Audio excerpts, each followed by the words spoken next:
Waalaikumsalam warahmatullahi wabarakatuh.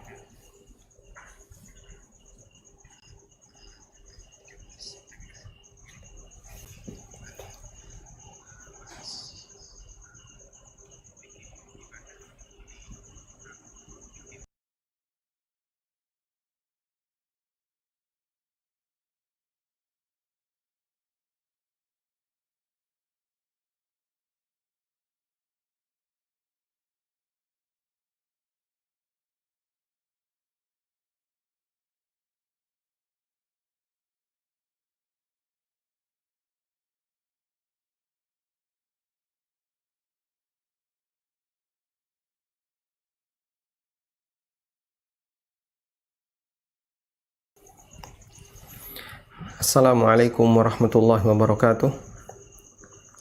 Alhamdulillahi rabbil alamin. Wassalatu wassalamu ala ashrafil mursalin Nabiyyina wa maulana Muhammadin wa ala alihi wa sahbihi ajma'in.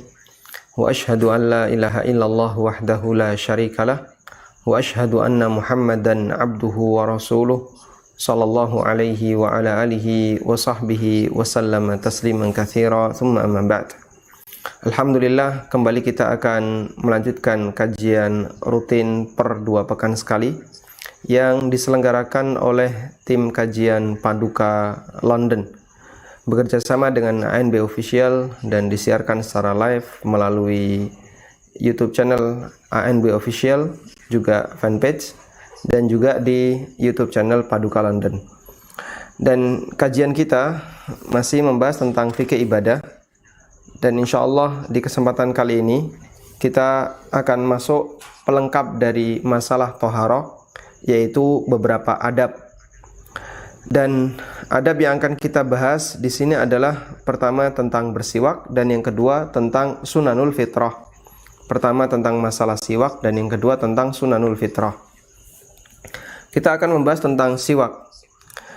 Penulis dalam kitab Fikih Muyassar menyampaikan siwak dengan menyebutkan 4 permasalahan, 4 pembahasan. Yang pertama tentang hukumnya. Siwak hukumnya dianjurkan, dan itu adalah hukum asal siwak. Hukum asal siwak adalah dianjurkan, dan itu berlaku bagi siapapun, dan di waktu kapanpun, termasuk orang yang sedang berpuasa ketika dia sedang berpuasa. Hukumnya juga dianjurkan sebagaimana yang lain, baik dilakukan di waktu pagi maupun di waktu sore.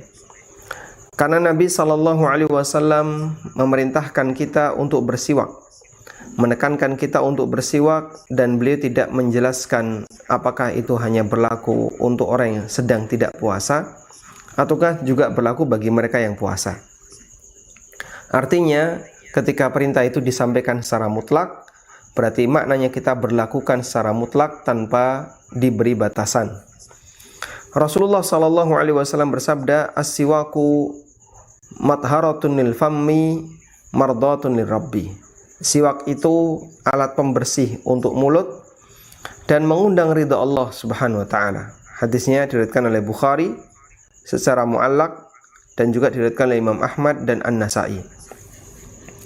Kemudian waqala sallallahu alaihi wasallam, Nabi sallallahu alaihi wasallam bersabda, "Laula an asyqa ala ummati la amartuhum bis-siwaki 'inda kulli salatin." Andaikan tidak memberatkan umatku, niscaya aku perintahkan mereka untuk bersiwak setiap kali hendak salat.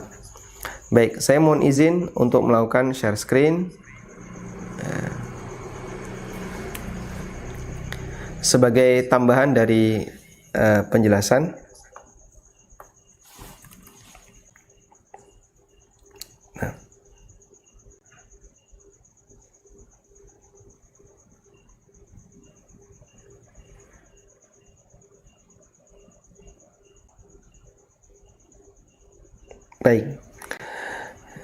Baik jamaah, kita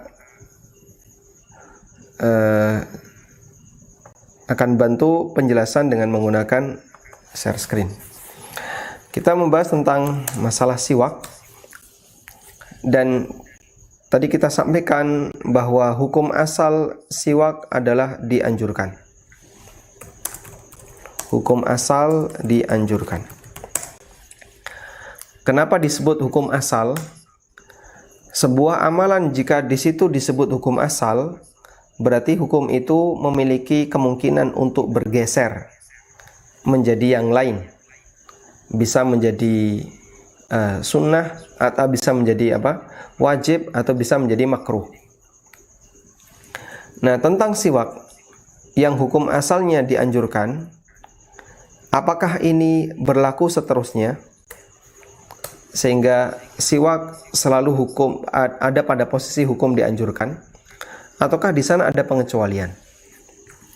Sebagian ulama mengatakan hukum bersiwak adalah dianjurkan tanpa pengecualian.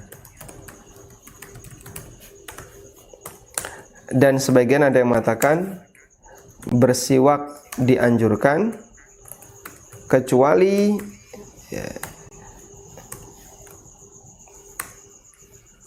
bersiwak dianjurkan kecuali jika di sana bagi orang yang puasa.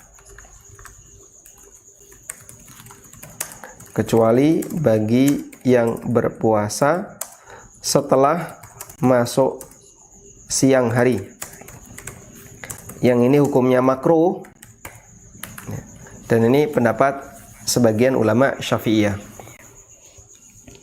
Dan alasan kenapa dihukumi makruh adalah sebuah hadis Nabi SAW bersabda, "Lis-shaimi la khulufu fammis shaimi atyabu indallah min rihil misk." Bahwa bau mulut orang yang berpuasa itu lebih harum di sisi Allah dibandingkan minyak kasturi, minyak misk. Sehingga ketika orang yang berpuasa punya keutamaan berupa bau mulut, dan itu lebih harum di sisi Allah dibandingkan kasturi, maka kita tidak dianjurkan untuk menghilangkannya. Sehingga makruh bagi orang yang sedang berpuasa menghilangkan bau mulut itu, maka silahkan pertahankan dan jangan digosok giginya. Tayyib. Namun pendapat ini pendapat yang lemah dengan dalil bahwa Nabi SAW memerintahkan untuk bersiwak dan itu bersifat umum. Ini pendapat yang dhaif karena Rasulullah SAW memerintahkan siwak itu bersifat umum. Baik. Sebagaimana dalam hadis yang tadi kita sampaikan, laula an asyqa ala ummati la amartuhum bisiwak inda kulli salatin. Andaikan tidak memberatkan umatku, niscaya aku perintahkan mereka untuk gosok gigi setiap kali salat. Kemudian yang kedua, permasalahan yang kedua adalah mata yata'akkad. Kapan bersiwak itu sangat ditekankan. Di buku disebutkan yata'akkadu indal wudu. Bersiwak sangat dianjurkan ketika berwudu dan ketika bangun tidur.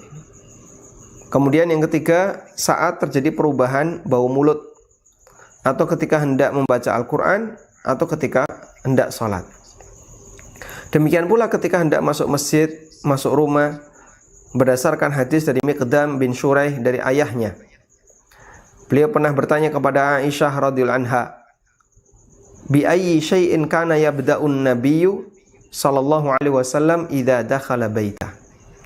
Apa yang pertama kali dilakukan oleh Nabi sallallahu alaihi wasallam ketika beliau hendak masuk rumah? Qalat, kata Aisyah, bis-siwak. Yang pertama kali beliau lakukan adalah bersiwak. Sehingga kebiasaan Nabi sallallahu alaihi wasallam, dan ini bagian dari sunnah yang mungkin di zaman kita hampir sudah tidak lagi dilestarikan. Kebiasaan Nabi SAW ketika mau masuk rumah adalah bersiwak.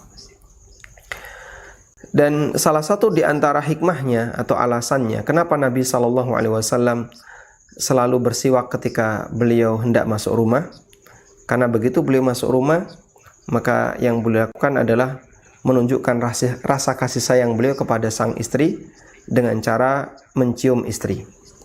Maka beliau ingin pastikan tidak ada bau mulut yang mengganggu di situ, sehingga Rasulullah SAW sebelum masuk rumah atau ketika mau masuk rumah beliau gosok gigi. Baik, di zaman kita seperti ini hampir tidak terjadi ya. Jarang sekali kaum muslimin yang mereka melakukan gosok gigi ketika hendak masuk rumah. Karena wastafelnya kan di dalam ya. Berarti apakah ada anjuran untuk membuat wastafel di luar rumah biar nanti bisa gosok gigi? Memang kalau kita lihat media bersiwak yang digunakan oleh Nabi SAW itu media dalam bentuk kayu yang dia praktis bisa dibawa kemana-mana. Sedangkan kalau media kita kan lebih rumit ya, karena media kita dalam bentuk sikat gigi dan kemudian dia terpisah dengan odolnya. Kemudian nanti ketika dipakai harus diguyur dengan air, orang harus berkumur sehingga lebih rumit. Karena alasan inilah jarang kita jumpai ada orang yang ketika masuk rumah dia bersiwak. Kemudian beliau juga mengatakan Rasulullah SAW ketika bangun malam yashu sufahu bisiwak, beliau juga gosok gigi. Dan seorang muslim diperintahkan ketika melakukan ibadah atau mendekat kepada Allah Ta'ala ayyakuna ala ahsani halin minan nadhafati wat taharah, agar dia berada dalam kondisi yang paling bagus, yaitu dengan menjaga kebersihan dan kesucian. Maka jangan sampai bau mulut, jangan sampai bau ketiak ya. Bersihkan sebisa mungkin sebelum kita menghadap Allah Subhanahu wa Ta'ala dan ketika melaksanakan ibadah. Baik, karena itulah begini jamaah, jika bersiwak sangat ditekankan, berarti melakukan perbuatan yang ya bertentangan atau melakukan perbuatan yang membuat bau mulut abadi, ini bertentangan dengan perintah siwak. Dengan perintah siwak.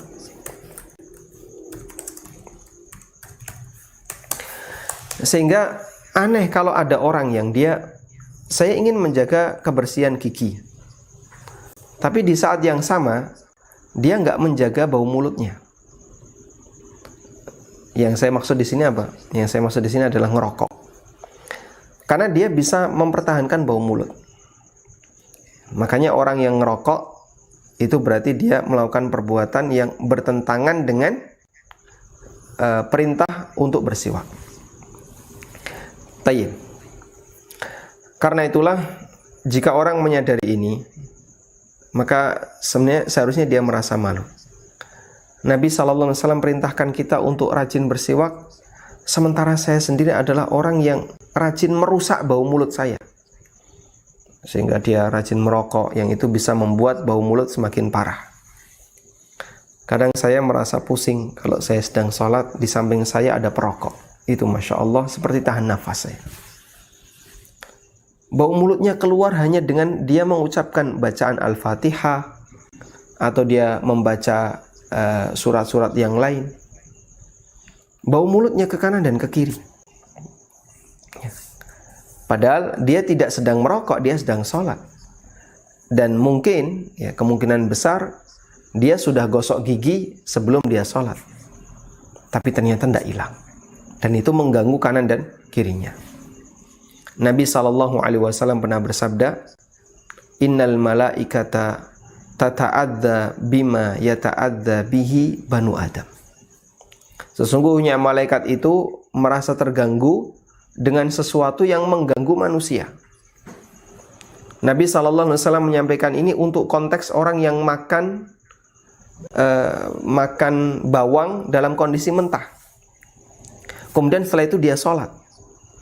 Maka malaikat terganggu dengan bau bawang sebagaimana manusia itu terganggu disebabkan karena bau mulut seseorang. Saya pernah ada salah satu jamaah selesai kajian. Jadi selesai kajian kan ada snack. Nah, snacknya itu martabak isi bawang. Apa namanya, Pak? Ya. Yang kecil-kecil ya, martabak kecil deh. Itu kan ada telur sama bawangnya. Ya, dia habis makan itu. Selesai makan itu, dia ngomong ya, mau tanya sesuatu, Masya Allah, bau mulutnya menyengat. Sehingga itu baru makanan yang dia sudah matang. Apalagi kalau bawangnya bawang yang mentah. Makanya bagi orang yang mengkonsumsi, terkadang bau mulut itu tidak terasa. Kita saja ya, ketika bangun tidur, bau mulut kita kan Masya Allah. Apalagi kalau habis tidur setelah sahur. Setelah sahur, kita kemudian sholat subuh, setelah sholat subuh tidur. Bangun jam 7:30. Itu Masya Allah bau mulutnya kelihatan. Nanti puasa siang harinya tidur siang. Atau sore tidur, bau mulutnya kelihatan. Yang punya nggak merasa, orang lain yang merasa. Tayyib. Kemudian kita lanjutkan. Bima yakunu, media apa yang bisa dipakai untuk bersiwak? Kalau di buku ditekankan bahwa media yang dipakai untuk siwak adalah audu rutobin, dahan yang masih basah, yang dia nggak pecah dan tidak melukai mulut. Dan yang paling bagus di masa silam adalah dahannya kayu arok. Dan kayu arok itu yang biasa diperjualbelikan sebagai kayu siwak, itu yang paling bagus dipakai untuk bersiwak bagi mereka yang bisa bersiwak menggunakan kayu. Yang jadi pertanyaan, gimana kalau kita nggak bisa bersiwak dengan menggunakan kayu? Tayyib. Sehingga boleh nggak bersiwak dengan menggunakan sikat gigi? Kita bicara media siwak. Bolehkah bersiwak dengan menggunakan sikat gigi? Kalau dalam buku disebutkan ada dua. Pertama adalah kayu arok. Ya, ini bacanya arok ya, bukan arak. Yang kedua adalah jari. Jika tidak memiliki kayu arok. Jika tidak ada kayu arok. Di sini dinyatakan jika dia tidak memiliki ranting yang bisa dipakai untuk bersiwak ketika wudhu, maka boleh bersiwak dengan menggunakan jari. Sebagaimana yang dilakukan oleh Ali bin Abi Thalib radhiyallahu anhu ketika beliau menceritakan bagaimana cara wudhu Nabi sallallahu alaihi wasallam. Sehingga bersiwak dengan jari dilakukan saat wudhu. Jika tidak ada kayu arok. Baik. Nah, sekarang tinggal satu media nih, yaitu sikat gigi. Apakah orang yang gosok gigi dengan menggunakan sikat gigi, berarti dia telah melakukan sunnah bersiwak dan melaksanakan perintah Nabi SAW yang menyuruh kita untuk bersiwak? Ada fatwa yang disampaikan dalam fatwa islamco.info. Ada penjelasan tentang ini. Lalu dalam fatwa penulis menyebutkan bahwa kita perlu melihat seperti apa definisi siwak. Apakah ini termasuk sunnah bersiwak dengan menggunakan sikat gigi? Maka jawabannya adalah kembalikan kepada definisi siwak. Definisi siwak di sini disebutkan, ada keterangan dari Az-Zabidi, salah satu ulama ahli bahasa ya. Qala Az-Zabidi saka syai'a yasukuhu saukan dallakahu wa minhu ukhidha al-miswak. Kata siwak, kata beliau Az-Zabidi mengatakan siwak maknanya adalah atau berasal dari kata saka yasuku, yang artinya menggosok. Sehingga alat untuk menggosok disebut miswak. Alat untuk menggosok disebut miswak. Kemudian Ibnu Daqiqil Aid, ada keterangan Ibnu Daqiqil Aid. As-siwaku yutlaqu wa yuradu bihil fi'lu alladhi huwal masdar. Kemudian wa yutlaqu wa yuradu bihil alah allati yustaku biha. Kata siwak itu bisa dipakai untuk menyebut nama kegiatan gosok gigi, juga bisa dipakai untuk menyebut alat yang dipakai untuk gosok gigi. Kemudian Ibnul Athir mengatakan wal miswaku ma tudlaku bil asnan minal idan yuqalu saka fahu yasuku idza dalakahu bisiwak. Kata Ibnul Athir, alat untuk bersiwak adalah alat yang bisa dipakai untuk gosok gigi minal idan, berupa ranting. Ini ada keterangan yang lain dari Ibnul Athir. Alat bersiwak adalah alat yang bisa digunakan untuk gosok gigi seperti ranting.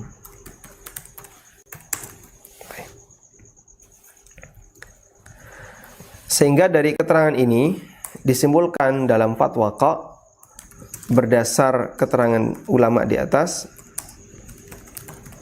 maka alat siwak tidak hanya terbatas dengan kayu arok. Karena itu bagi mereka yang gosok gigi dengan menggunakan sikat gigi dikasih pasta, maka dia sudah memenuhi sunnah Nabi SAW, yaitu penekanan untuk bersiwak. Kemudian beralih ke permasalahan yang keempat terkait masalah siwak. Penulis di sini menyebutkan tentang beberapa manfaat siwak.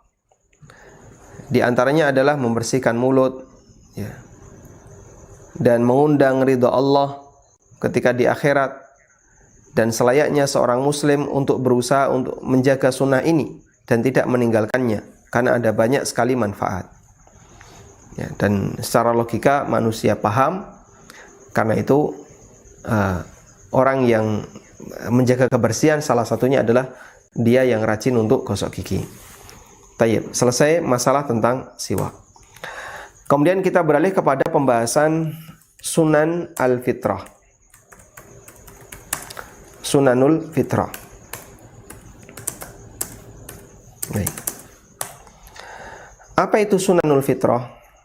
Sunan itu bentuk jamak dari kata sunnah. Jamak dari kata sunnah. Dan sunnah itu artinya thariqah, ya, jalan hidup. Sunanul fitrah berarti kebiasaan yang sejalan dengan al-fitrah. Kita definisikan dulu apa itu fitrah. Fitrah adalah kondisi asal ketika manusia diciptakan. Sebagaimana yang Allah firmankan dalam Al-Quran, fitratallahi allati fataran nasa 'alaiha. Itulah fitrah Allah di mana Allah ciptakan manusia sesuai dengan fitrah. Nabi SAW juga bersabda, ma min mauludin illa wa yuladu 'alal fitrah. Setiap anak mereka dilahirkan dalam kondisi fitrah, sehingga dia dalam kondisi asal ketika manusia diciptakan. Dan fitrah itu mengarah kepada kebaikan, karena Allah Subhanahu wa ta'ala kasih sayang kepada manusia. Dan salah satu di antara bentuk kasih sayang Allah adalah Allah berikan manusia itu fitrah, yang fitrahnya itu mengarah kepada kebaikan. Nah, gabungan dari dua kata ini, sunanul fitrah, artinya adalah kebiasaan yang sejalan dengan fitrah. Sehingga ketika orang menjaganya, maka berarti fitrahnya masih bersih. Sehingga jika ada orang yang menjaganya, maka fitrahnya masih bersih.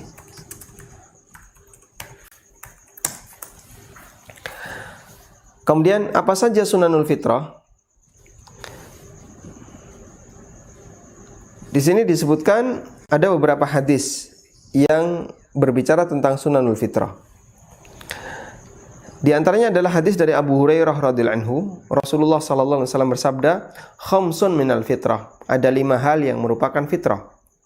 Pertama, istihdad, mencukur bulu kemaluan. Yang kedua, khitan, ya. Yang ketiga, qasus syarib, memendekkan kumis. Yang keempat, nutful ibd, mencabut bulu ketiak. Yang kelima, taklimul adzafir, potong kuku. Kemudian kita akan bahas lebih rinci. Yang pertama adalah al-istihdad. Apa itu istihdad? Istihdad adalah halqul ana, mencukur bulu kemaluan. Dan disebut istihdad karena dia menggunakan al-hadidah, menggunakan pisau cukur. Wahiyal musa, yaitu adalah musa. Al-musa itu dalam bahasa Arab namanya, artinya pisau cukur. Ya. Musa dalam bahasa Arab artinya pisau cukur, yaitu menggunakan musa. Wa fi izalatihi jamalun wa nadhafa, dan ketika seperti ini dibersihkan, maka itu akan menambah keindahan seseorang dan kebersihannya. Wa yumkinu izalatuhu bighairil halqi kal muzayyalat al musannah, dan boleh saja dihilangkan tanpa harus dicukur, ya, misalnya kal muzilat al musannah, seperti misalnya alat-alat untuk pembersih yang hasil produksi yang dibuat oleh pabrik. Kemudian yang kedua adalah khitan. Khitan adalah menghilangkan kulit yang menutupi hasyafah, ya, yang menutupi tudung kemaluan lelaki. Dan bagi lelaki hukumnya wajib. Sementara untuk wanita, khitan bentuknya berbeda, yaitu memotong di sini lahmatun zaidah, daging tambahan. Qila innaha tushbihu urfaddik. Ada yang mengatakan itu seperti jengger ayam. Ya, bahasa kita klitoris. Dan untuk yang laki-laki hukumnya wajib, sementara yang wanita hukumnya dianjurkan. Tayyib, kita bicara khitan. Dalam syariat kita, khitan bagi wanita, khitan bagi lelaki, tadi sudah kita sampaikan hukumnya wajib. Dan setahu saya kaum muslimin sepakat akan ini, bahwa khitan bagi laki-laki itu sesuatu yang harus dilakukan. Artinya nggak ada orang yang mencibir, nggak ada orang yang mencela. Bahkan orang kafir pun melakukannya.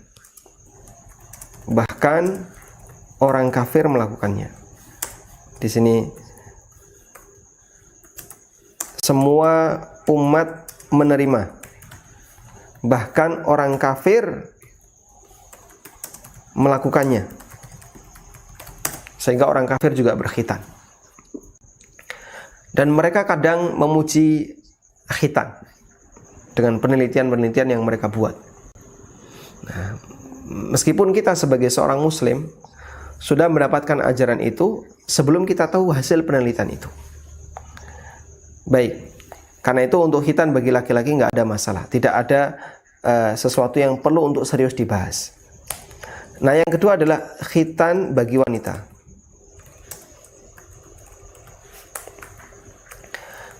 Ada sebagian yang menerima, ada sebagian yang menolak.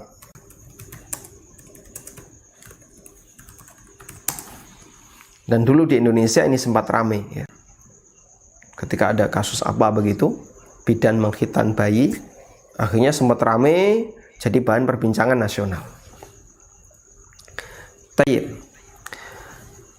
Pertama yang perlu kita ketahui bahwa khitan itu sahih, ada dalilnya bagi wanita, dan itu statusnya anjuran. Sebutkan contoh satu dalilnya saja. Di antaranya adalah Nabi SAW pernah bersabda, "Idzal taqal khitanan faqad wajabal ghuslu wa illam yanzil." Apabila dua benda yang dikhitan bertemu, maksudnya terjadi hubungan badan, maka wajib untuk mandi meskipun tidak sampai keluar mani. Nabi SAW menyebut kelamin lelaki khitan, dan beliau juga menyebut kelamin wanita dengan khitan, yang itu mengisyaratkan bahwa khitan juga berlaku bagi wanita. Baik, karena itu tentang khitan bagi wanita, wajib bagi kita untuk menerima. Wajib untuk menerima, dalam arti saya mengakui itu bagian dari syariat. Sehingga di sini saya tuliskan sebagian menerima, dan ini adalah akidah Ahlussunnah. Ini prinsipnya Ahlussunnah. Mereka menerima khitan dalam arti mereka meyakini bahwa khitan bagi wanita itu disyariatkan. Baik. Yaitu mereka meyakini khitan bagi wanita itu disyariatkan. Nah, meyakini kalau khitan itu disyariatkan itu beda permasalahannya dengan mengamalkan atau tidak mengamalkan.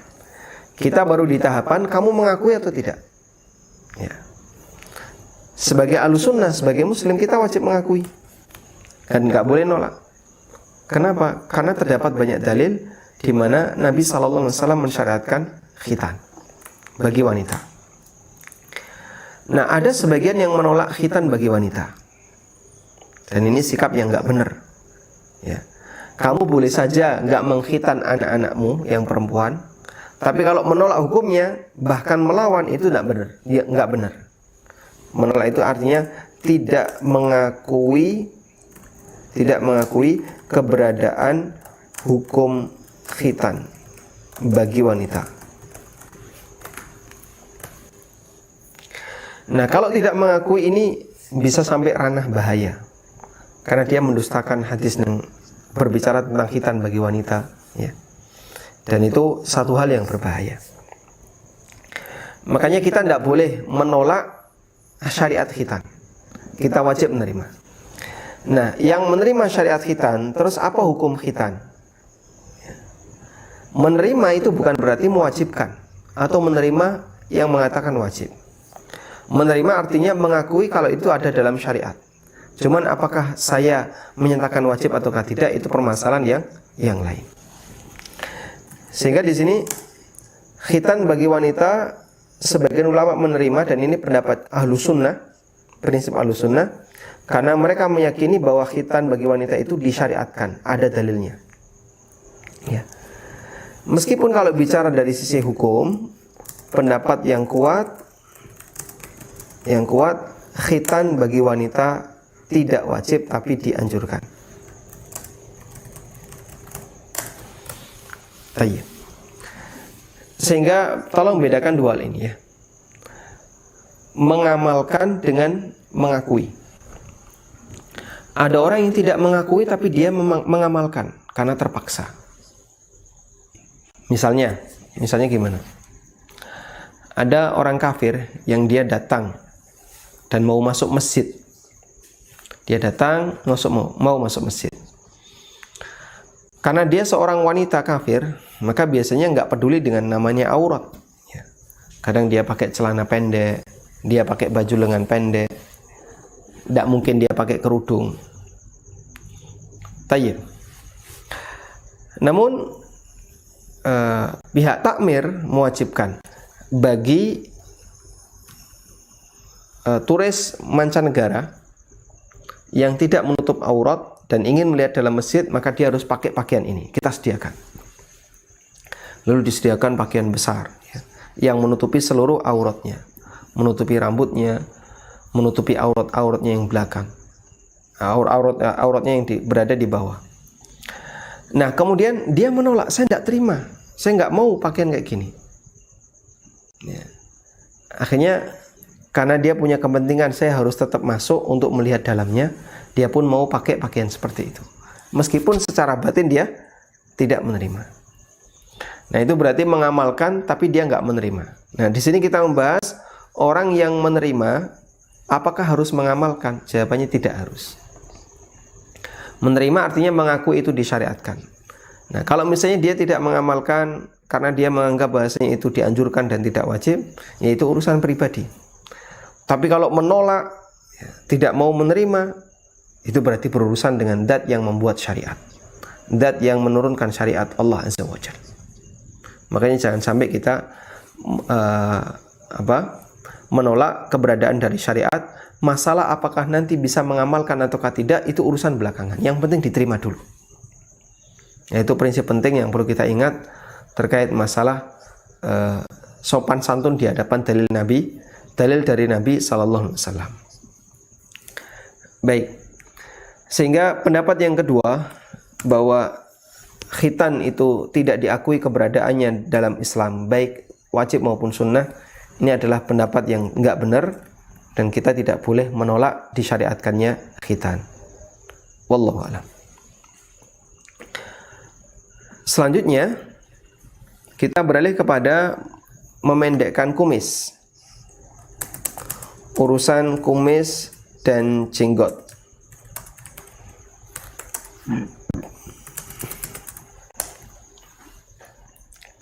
Baik jamaah, di masyarakat kita kumis dan jenggot ini dua hal yang dinilai seperti berlawanan. Ya, meskipun sebenarnya sah-sah saja ada orang yang berjenggot sekaligus dia punya banyak kumis. Tapi di masyarakat kita biasanya jika jenggot menang, kumis kalah. Jika kumis menang, jenggot kalah. Ya.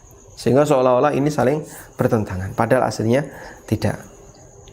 Baik, kalau dalam sunanul fitrah, maka kita disyariatkan untuk memangkas kumis. Sebaliknya untuk jenggot disyariatkan untuk membiarkan jenggot. Saya sebut membiarkan, artinya biarkan jenggot apa adanya. Karena kita tidak disyariatkan untuk membebani diri takalluf dengan cara beli misalnya obat-obatan yang bisa dipakai untuk menumbuhkan jenggot biar makin sempurna ibadahnya. Nggak ada amalan seperti itu dan nggak ada perintah seperti itu. Baik, karena itulah sebagian ulama mengingkari sikap sebagian orang yang dia menggunakan obat penumbuh jenggot biar nanti ibadahnya makin maksimal. Dan itu keliru karena ini termasuk di antara bentuk taklif yang tidak disyariatkan. Ya, nambah-nambahi beban bagi diri. Biarkan saja apa adanya. Ya. Dan kalau tumbuh ya dijaga, jangan dipotong, jangan dihilangkan, ya, jangan dicukur, biarkan. Dan itu bagian dari sunnah fitrah. Nabi SAW mengatakan, Juzus syawarib wa arkhul liha wa khaliful majus. Potong kumis, biarkan jenggot itu memanjang dan jangan sama dengan majusi. Karena majusi punya kebiasaan mereka itu gondrongin kumis tapi jenggotnya klimis ya. Sehingga Islam ketika datang, Nabi SAW mengajarkan bagian yang ini ya, kamu jangan tiru-tiru mereka, karena meniru mereka seperti ini berarti bentuk tasyabuh dengan orang kafir yang itu tidak diperbolehkan. Baik. Kemudian berikutnya adalah mencabut nutful adhafir atau taklimul adhafir, memotong kuku. Memotong kuku termasuk sunnah fitrah. Dan ketika kita memotong kuku, maka dianjurkan untuk dimulai yang kanan dulu. Karena kita sedang melakukan amal baik, maka dimulai dari yang kanan. Yang kelima adalah nutful ibad, ya, mencabut bulu ketiak. Dan ini dianjurkan untuk dicabut, bukan dipotong atau dikerok. Baik. Nah, jamaah kalau kita perhatikan, ya, dalam tubuh kita, dalam badan manusia ada 3 jenis rambut. Kita bicara masalah hukum ya. Pertama, perintah untuk dipotong. Larangan sebaliknya, larangan untuk dipotong. Dan yang ketiga adalah didiamkan. Artinya nggak ada keterangan. Tayyib. Untuk yang pertama jelas, yang diperintahkan untuk dipotong, maka silakan potong. Tadi sudah kita sebutkan, di antaranya adalah mencukur bulu kemaluan, memotong kumis, kemudian apa lagi? Memotong atau mencabut bulu ketiak, dan itu bagian dari sunnah fitrah. Yang kedua dilarang untuk dipotong, ya, contohnya alis, kemudian jenggot, itu tidak boleh. Yang ketiga didiamkan, artinya nggak ada keterangan dari syariat. Nah, untuk kasus yang ketiga ini yang didiamkan, tidak ada keterangan, maka itu adalah kelonggaran dari syariat.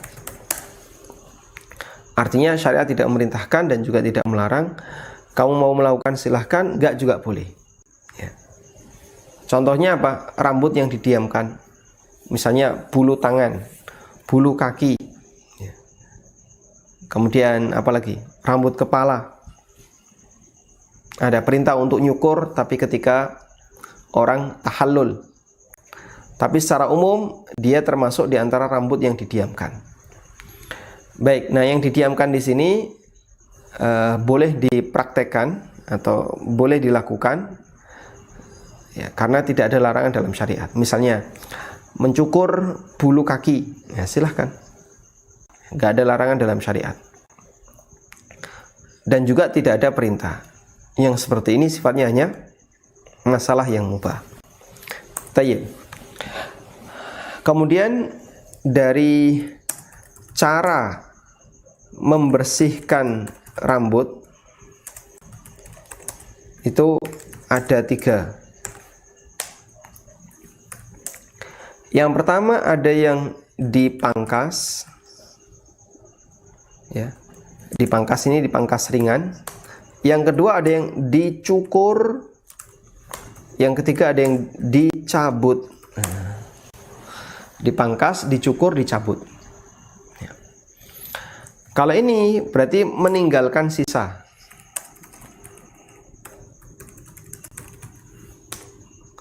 Dicukur habis, tapi akar masih ada. Dicabut, hilang akar. Sudah? Nah, para ulama mengatakan dianjurkan untuk memberlakukan rambut sesuai jenis perintah. Sesuai jenis perintah. Sehingga kalau dipangkas ya dipangkas, kalau disuruh cukur, cukur, kalau cabut, cabut. Ya. Contoh yang dipangkas apa? Yang masih meninggalkan sisa. Nah, contohnya misalnya rambut kepala. Ini para ulama ketika orang sedang ihram, maka dia boleh meninggalkan sebagian sehingga dia tidak gundul ketika sudah selesai haji atau umroh. Kemudian yang kedua dicukur habis tapi akar masih ada. Ya, contohnya istihdad, mencukur bulu kemaluan, sehingga dia dicukur ya sampai habis tapi masih ada akarnya karena tidak dicabut. Yang ketiga dicabut, yaitu sampai hilang akar. Ya. Dan ini contohnya adalah bulu ketiak. Nabi SAW menganjurkan agar bulu ketiak itu dinutuf, ya, dicabut. Baik. Nah, tadi kita punya kaidah dianjurkan untuk memberlakukan jenis rambut sesuai dengan jenis perintah. Nah, sekarang ada pertanyaan. Apa hukum ngerok kumis?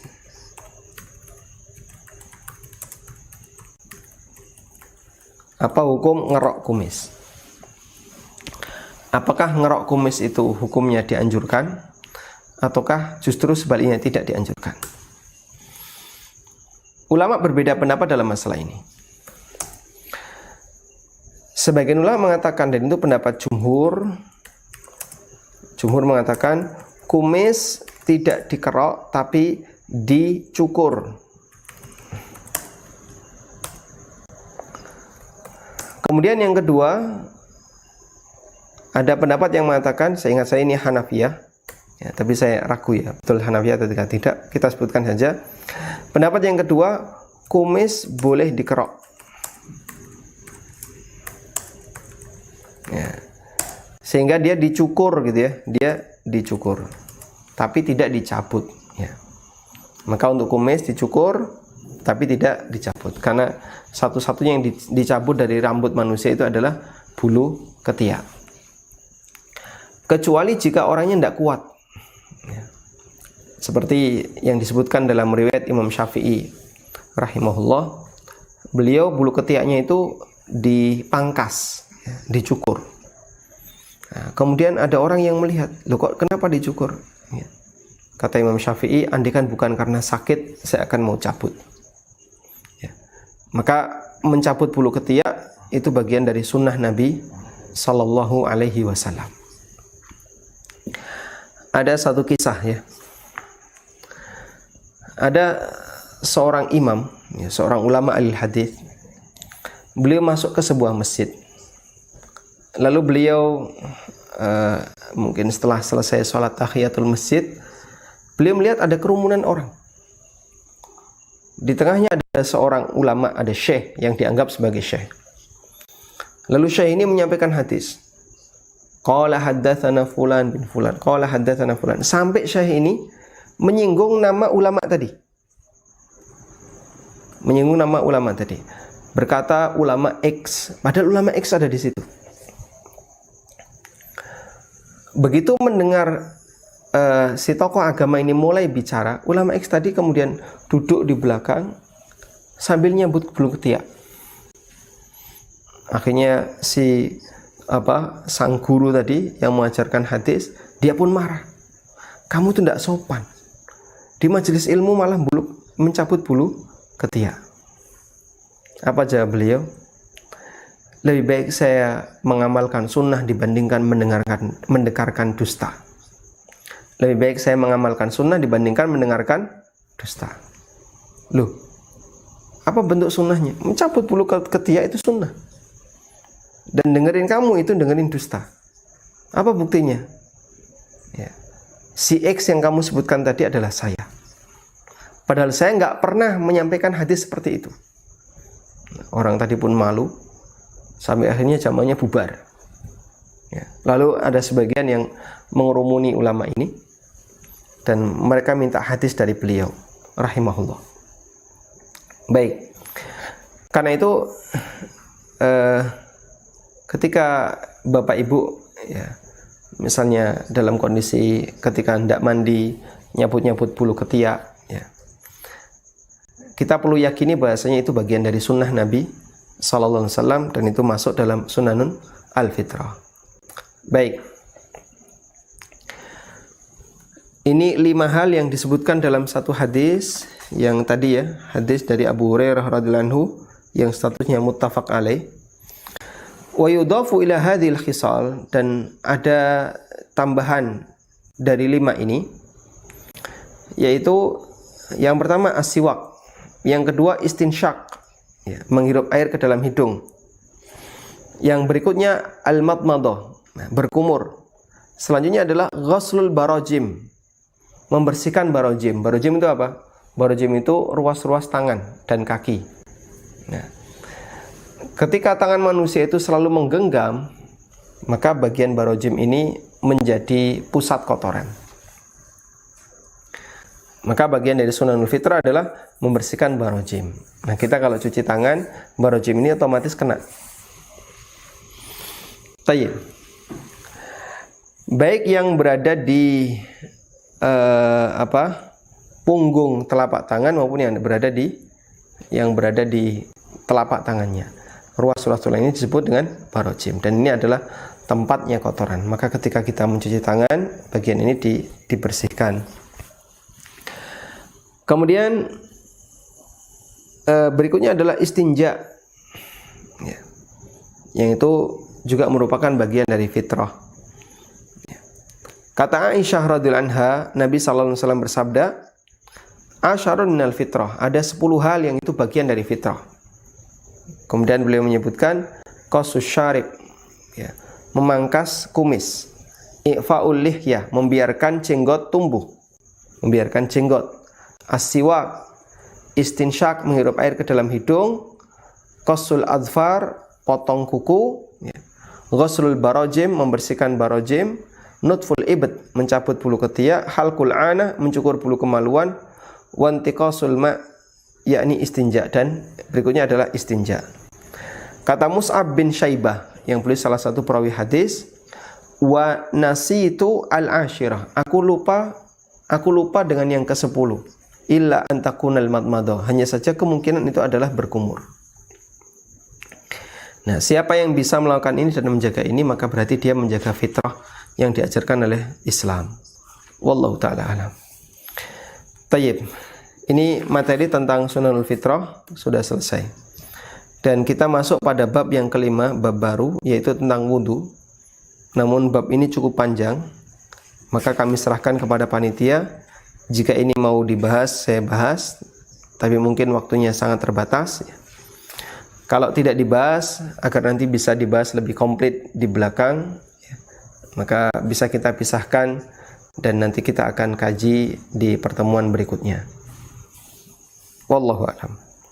Baik. Selanjutnya kami kembalikan kepada Pak Rashid, apakah ini mau dibahas atau tidak. Maksud saya hari ini.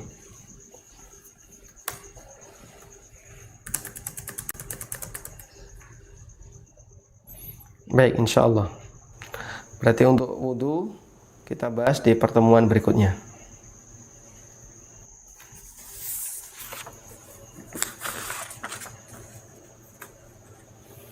Baik, silakan Pak. Baik, saya stop dulu.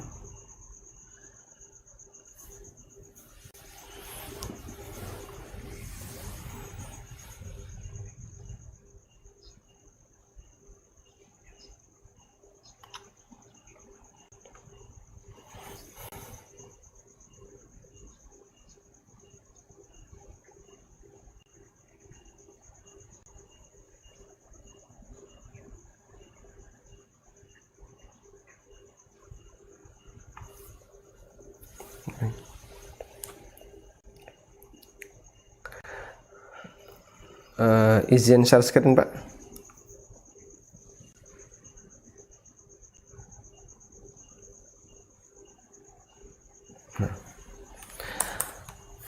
Jadi benda yang berada di permukaan anggota wudu itu ada 2 ya.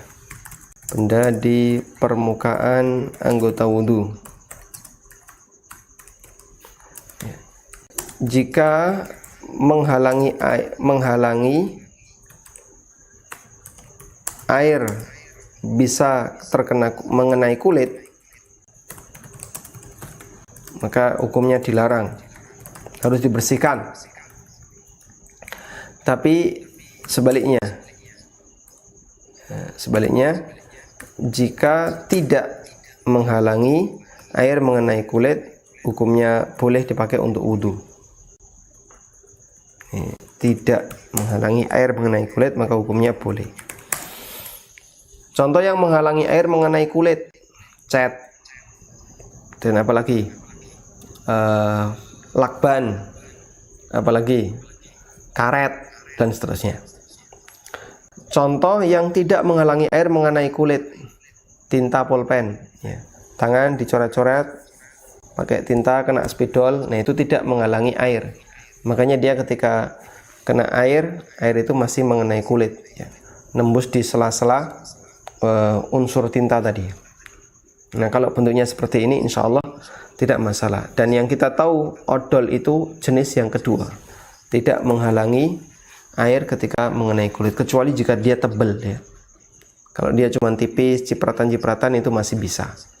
Karena odol ketika kena air, dia meresap, airnya meresap ke dalam odol, sehingga dia bisa mengenai bagian kulit yang tertutupi ke permukaannya, ya, selama permukaan odolnya hanya tipis. Tapi kalau tebel, yaitu mungkin airnya nggak bisa masuk. Wallahu a'lam.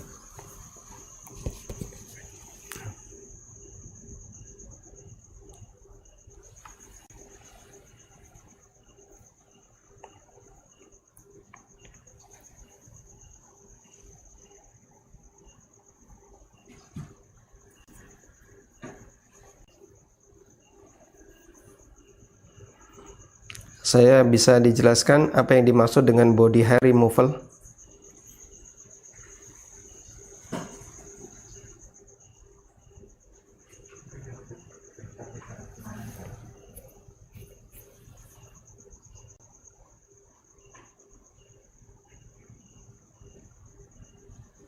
Baik.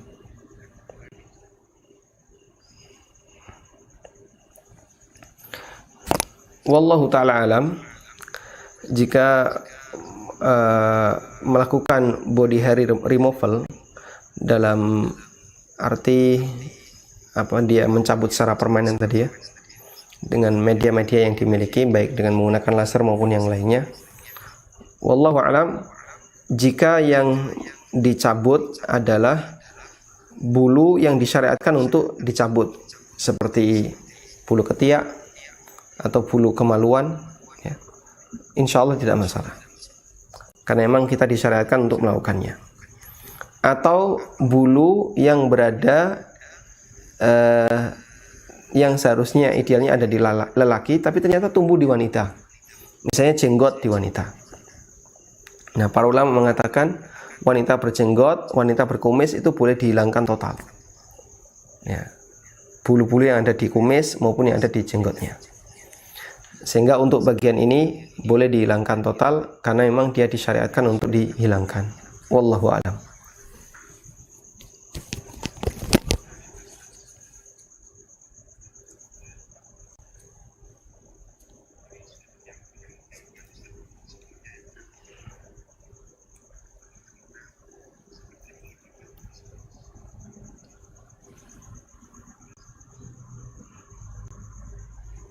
Baik. Untuk mencukur alis hukumnya dilarang. Dan ini dalam hadis disebut dengan an-namsu. Nabi SAW, kita coba buka hadisnya. Mutanamisat.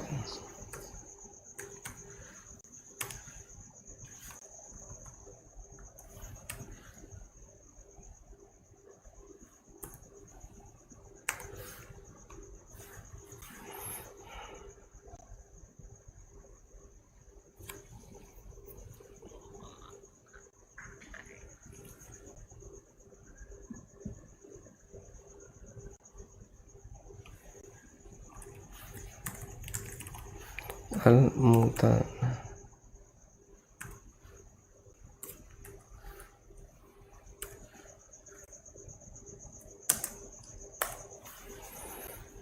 Ada hadis yang melarang itu. La'anallahu an-namisah wal mutanamisah.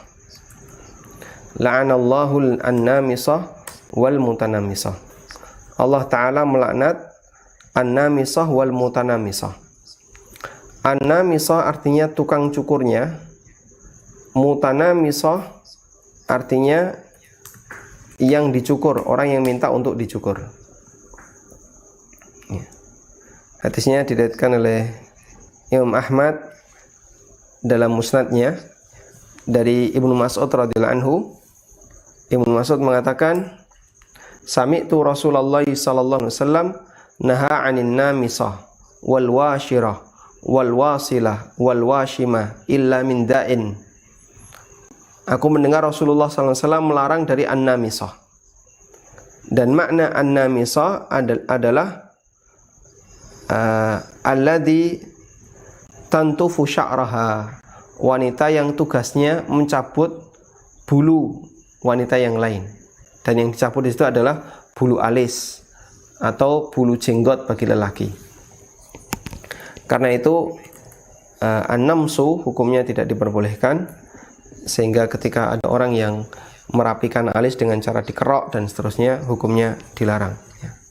Bahkan di sini statusnya dilaknat oleh Rasulullah Sallallahu Alaihi Wasallam.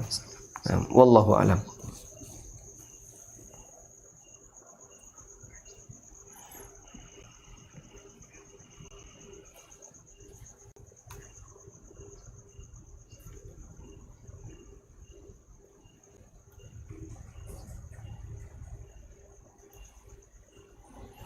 Tayyib. Apakah boleh menggunakan obat penumbuh bulu alis?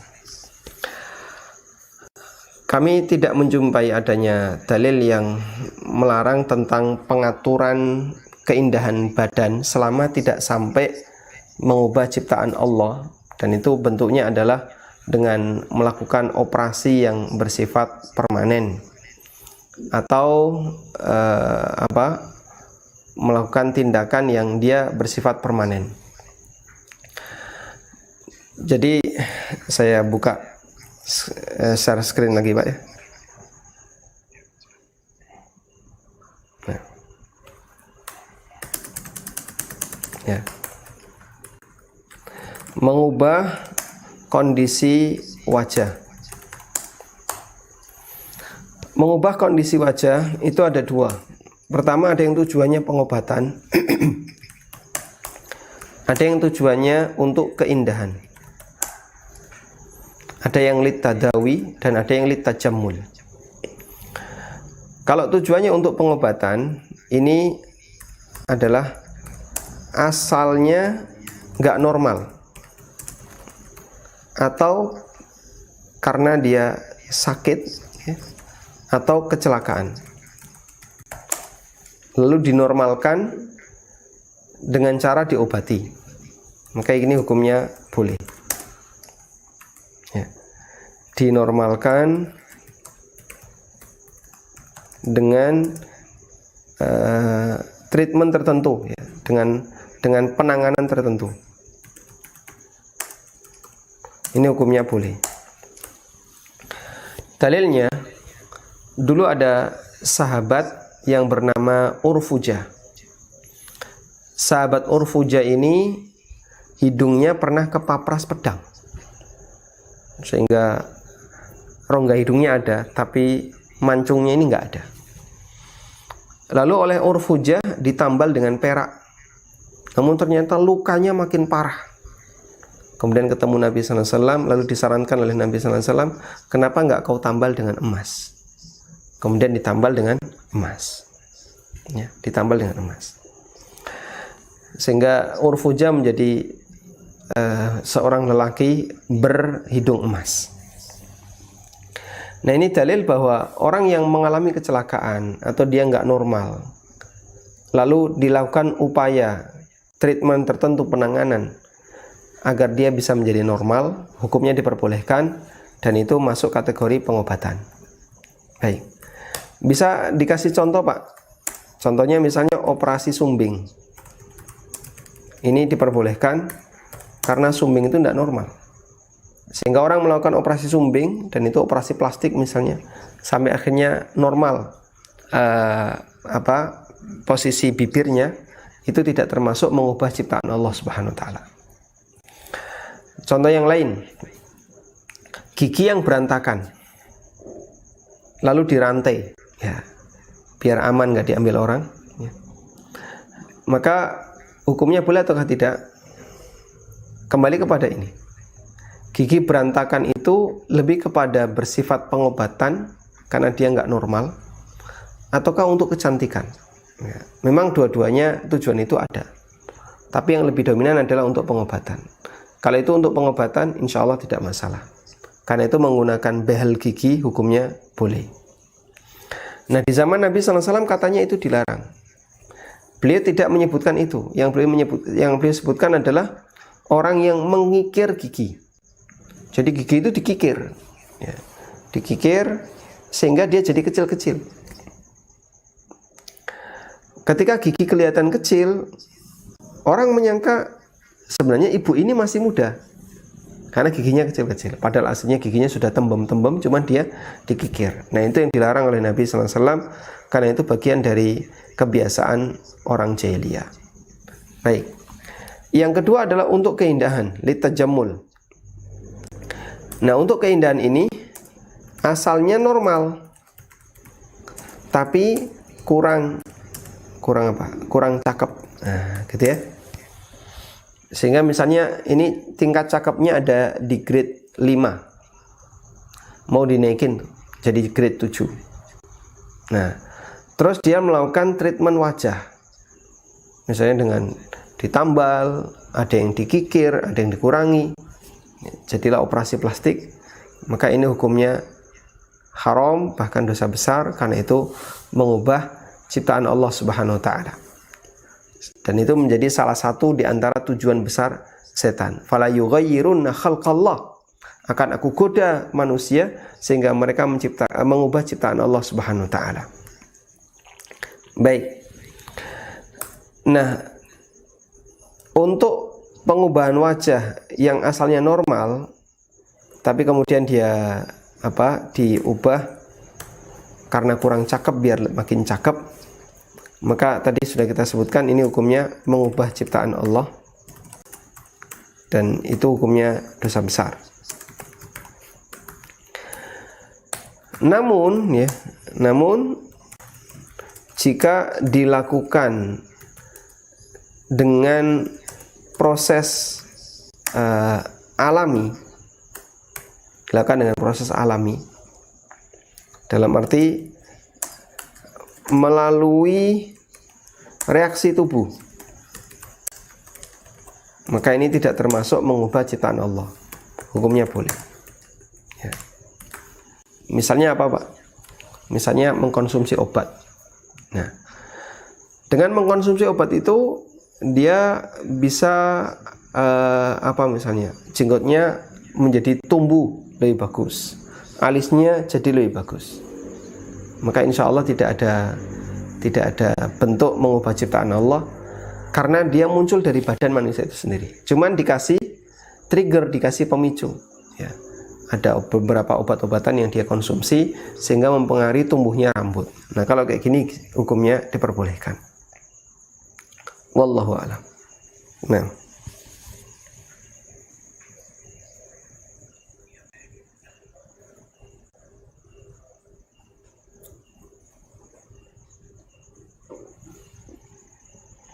baik, saya keluar dulu Pak.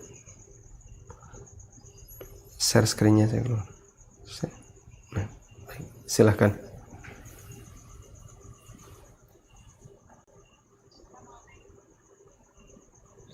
Waalaikumsalam warahmatullahi wabarakatuh.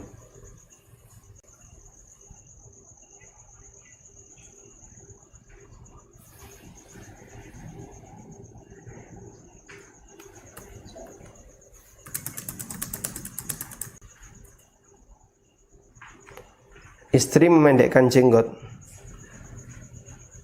Jenggotnya suami dipendekkan.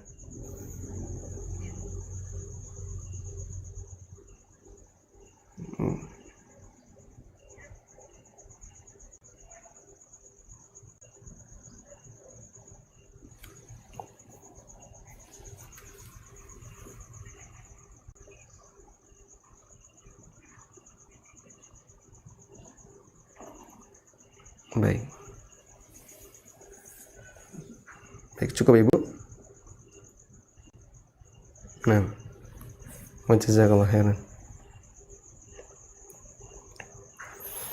Baik, seperti yang tadi kita sampaikan bahwa Nabi SAW memerintahkan kita untuk membiarkan kumis, sehingga jangan dipendekkan, jangan dicukur, biarkan saja. Dan hukum asal perintah di sini adalah wajib. Bahkan di situ Nabi SAW menyebutkan tujuannya adalah dalam rangka tampil beda dari Yahudi maupun dari Majusi. Di buku ada ya.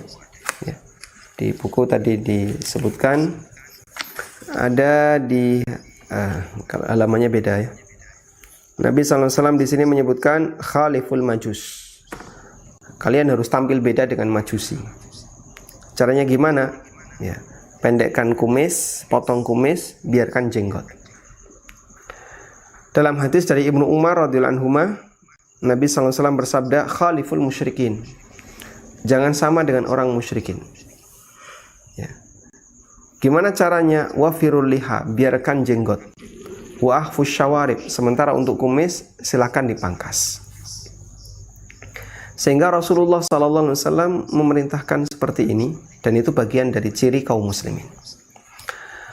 Pernah suatu ketika beliau mendapatkan atau ada kedatangan 2 utusan dari Persia menghadap Nabi SAW. Lalu ketika utusan itu menghadap, kondisi utusan itu panjang kumis, jenggot klimis.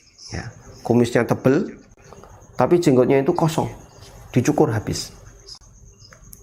Kemudian Nabi SAW bertanya, yang memerintahkan kamu seperti ini siapa? Jawab si utusan tadi, ya Tuhan kami yang memerintahkan kayak gini. Dan ini Majusi, karena dia berasal dari Persia.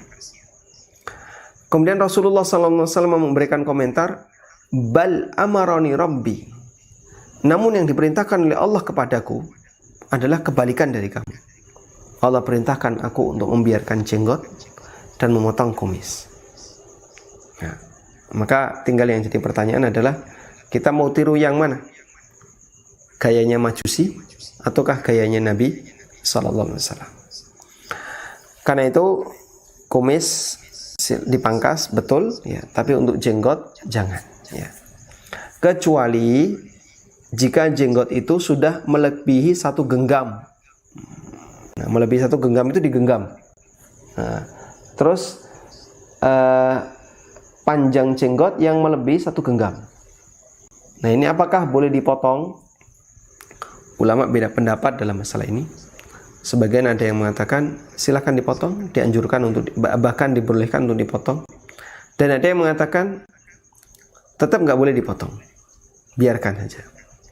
Dan insya Allah pendapat yang pertama itu diambil oleh Syekh Albani dan juga murid beliau Syekh Masyhur Hasan Al-Salman. Dan beliau berdalil dengan hadis Ibnu Umar radhiyallahu anhu, bahwa Ibnu Umar ketika beliau mau berangkat haji atau umroh, beliau genggam jenggotnya lalu dipotong yang melebihi dari 1 genggaman. Wallahu a'lam. Baik.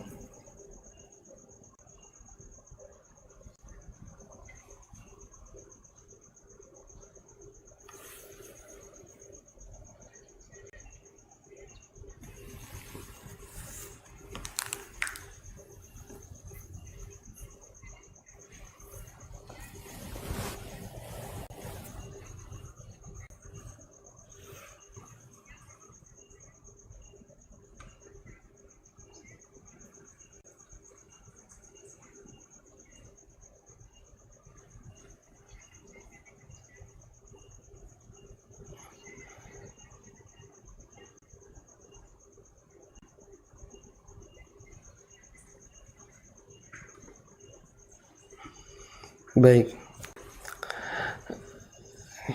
Kalau kita sudah paham bahwasanya ini tidak sejalan dengan kondisi syar'i, sementara ibu diperintahkan oleh suami, yang bisa kami sarankan, pertama, ibu sampaikan kepada suami dalil sebagaimana yang tadi kita sampaikan. Ya. Karena Nabi Muhammad,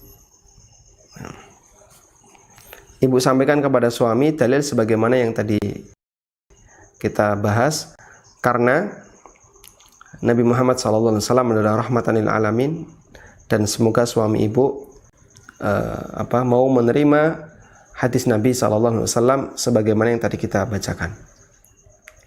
Kemudian kalau misalnya suami masih keberatan, kami sarankan ibu bisa ajak suami untuk menemui salah satu tokoh agama di sana. Kalau tinggal di Belanda berarti di Belanda, dan mungkin melalui nasihat beliau, tausiah beliau bisa menenangkan hati suami. Nah, jika upaya-upaya ini ternyata tetap gagal dan suami tetap minta jenggot harus dipangkas, tidak ada pilihan lain, maka sampaikan kepada suami, mohon maaf saya nggak bisa bantu untuk bagian ini. Nah, selanjutnya kalau suami datang ke barbershop lalu kemudian jenggotnya dipangkas sendiri, nah itu urusan pribadi.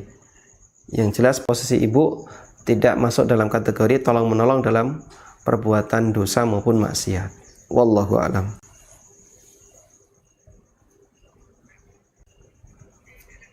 Wa jazakumullahu khairan.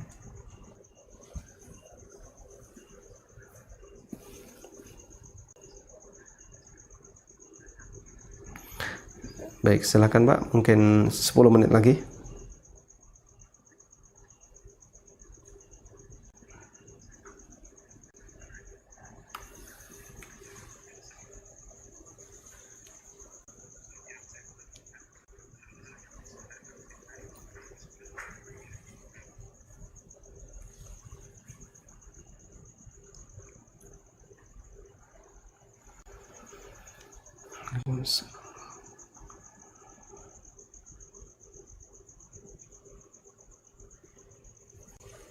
Nah, yang pertama untuk mengamalkan sunnah fitrah, apakah dianjurkan untuk dilakukan di hari Jumat?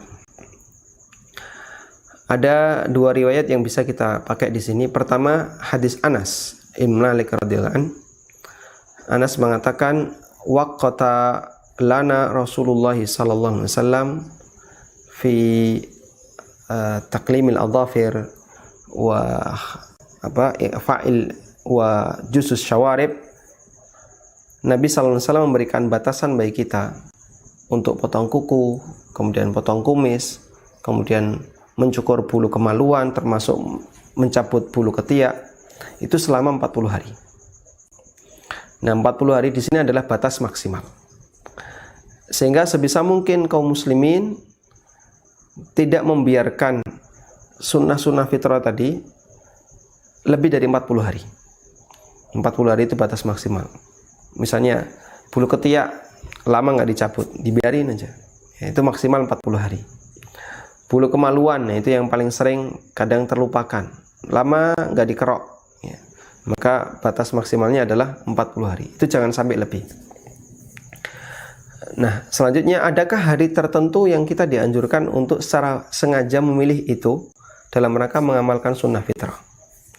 Ada praktek yang dilakukan oleh Ibnu Umar radhiyallahu anhu. Beliau motong kuku di malam Jumat. Sehingga ini dijadikan sebagai dalil, berarti dianjurkan untuk mengamalkan sunnah fitrah motong kuku di hari Jumat. Namun untuk yang lain, wallahu alam, kami tidak menjumpai dalilnya, dan Nabi SAW juga tidak menyebutkan secara khusus mengenai waktu yang istimewa, karena itu pada asalnya bisa dipraktekkan di hari kapanpun. Tapi kalau ini ingin mencari yang afdal, potong tangan ditaruh di hari Jumat, potong kuku ditaruh di hari Jumat. Selanjutnya, untuk potong kuku dimulai dari kanan, itu dalilnya mana? Dalilnya adalah hadis Aisyah radhiyallahu anha yang diriwayatkan oleh Bukhari Muslim. Aisyah mengatakan, kana Nabiyyu sallallahu alaihi wasallam yu'jibuhu tayammun fi tuhurihi wa tarajjulihi wa fi sya'nihi kulli. Nabi sallallahu alaihi wasallam itu senang mendahulukan yang kanan ketika bersuci, ketika menyisir, wa tanaulihi ketika pakai sandal, wa fi sya'nihi kulli, dan dalam semua urusan beliau. Lalu ini dijadikan sebagai dalil oleh para ulama bahwa kita dianjurkan untuk mendahulukan yang kanan dalam aktivitas sehari-hari kita. Nah, termasuk diantaranya adalah mendahulukan yang kanan ketika potong kuku. Dan kita ulang, mendahulukan yang kanan di sini berlaku untuk kegiatan yang baik. Termasuk diantaranya adalah ketika potong kuku. Nah, karena potong kuku termasuk kegiatan yang baik, kita dahulukan yang kanan. Nah, yang kanan itu mulai dari mana? Nah, kita posisikan jari kita seperti ini. Berarti mana yang paling kanan? Yang paling kanan adalah kelingking kanan. Nah, selanjutnya diurutkan kelingking kanan ke jari manis dan begitu seterusnya. Terus jempol kiri sampai kelingking kiri. Ya. Itu kalau misalnya mau betul-betul sesuai dengan anjuran Nabi sallallahu alaihi wasallam mendahulukan yang kanan dengan niat untuk mengikuti praktek Nabi sallallahu alaihi wasallam. Bisa dilakukan seperti ini. Wallahu a'lam.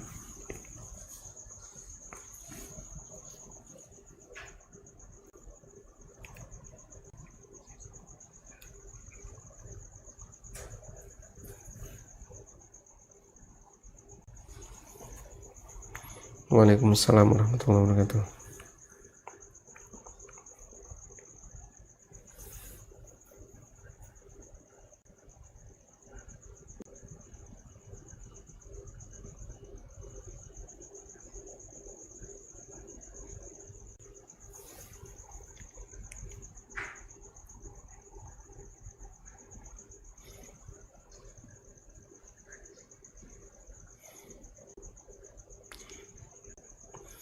Wax itu diapakan, Pak?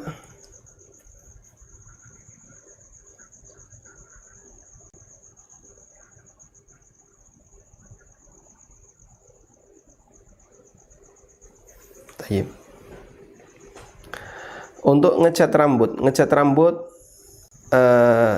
insya Allah tidak masalah, karena para sahabat mereka rambutnya ada yang berwarna jenggotnya ya, yang kelihatan jenggotnya. Karena kalau rambut kepala kadang mereka tutupi, ada yang berwarna kuning, ada yang berwarna merah, ya. Dan Nabi SAW juga menganjurkan hal itu. Bagaimana kalau rambutnya masih normal, berwarna hitam? Boleh nggak dicat? Wallahu ta'ala alam, kami tidak menjumpai dalil yang melarang itu. Dan insya Allah jika ini tidak termasuk bentuk tasyabbuh dengan orang yang secara perilaku kurang baik, ya, dengan orang fasik atau orang jahat, maka hukum asalnya tidak masalah, ya. Tapi kalau itu sebagai bentuk tasyabbuh, di sini ciri khas anak pang itu rambutnya dicat kuning, dicat merah. Nah, berarti ngecat kuning, ngecat merah, rambut seperti ini bisa masuk kategori tasyabbuh. Kecuali jika dalam kondisi sudah beruban. Orang yang ubannya banyak, Rasulullah SAW menganjurkan kalau bisa diubah dengan cara dicat warna kuning atau warna yang lainnya. Wajtanibus sawat, tapi harus dihindari warna hitam. Sehingga kalau dia rambutnya sudah banyak yang beruban, dicat tidak masalah. Tapi kalau rambutnya masih normal, masih hitam, kami sarankan sebaiknya tidak dicat dulu, ya. Biarkan apa adanya, karena perintah ini diberikan oleh Nabi SAW khususnya bagi mereka yang rambutnya sudah berubah. Wallahu a'lam.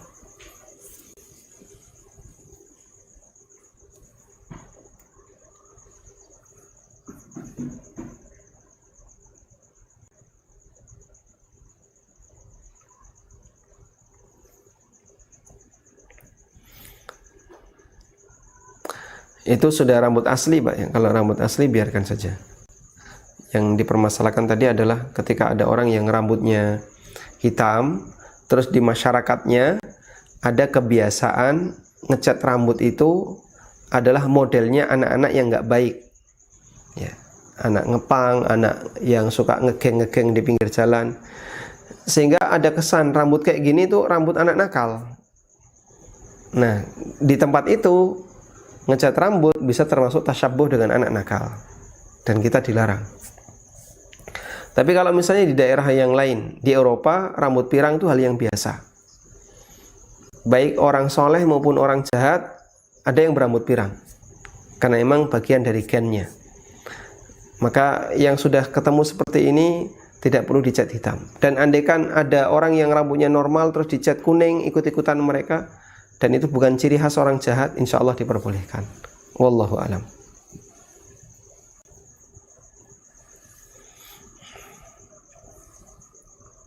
Walhamdulillahirabbil alamin. Baik, demikian yang bisa kita sampaikan. Semoga menjadi kajian yang bermanfaat. Wassallallahu ala nabiyyina Muhammadin wa ala alihi wa sahbihi wasallam. Wa akhiru da'wana alhamdulillahirabbil alamin. Subhanakallahumma wa bihamdika asyhadu an la ilaha illa anta astaghfiruka wa atubu ilaik. Wassalamualaikum warahmatullahi wabarakatuh.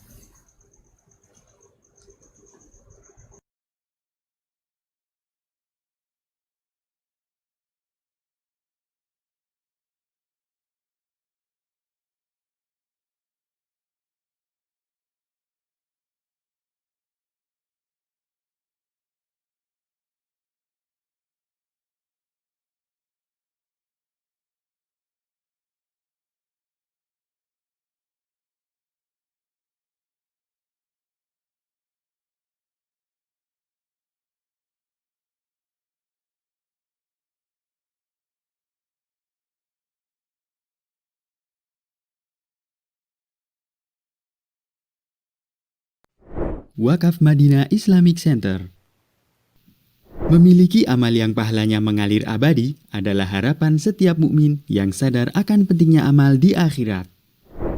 Yayasan Amal Abadi Indonesia akan membangun Madinah Islamic Center di atas tanah wakaf seluas sekitar 3.600 meter persegi, berlokasi di Dusun Gentan, Jalan Kaliurang, kilometer 10, Ngaglik, Sleman, Yogyakarta. Madinah Islamic Center terdiri dari masjid, Madinah Islamic Private, studio ANB Official, perpustakaan, lazis, aula serbaguna, wisma asatidzah, dan perkantoran.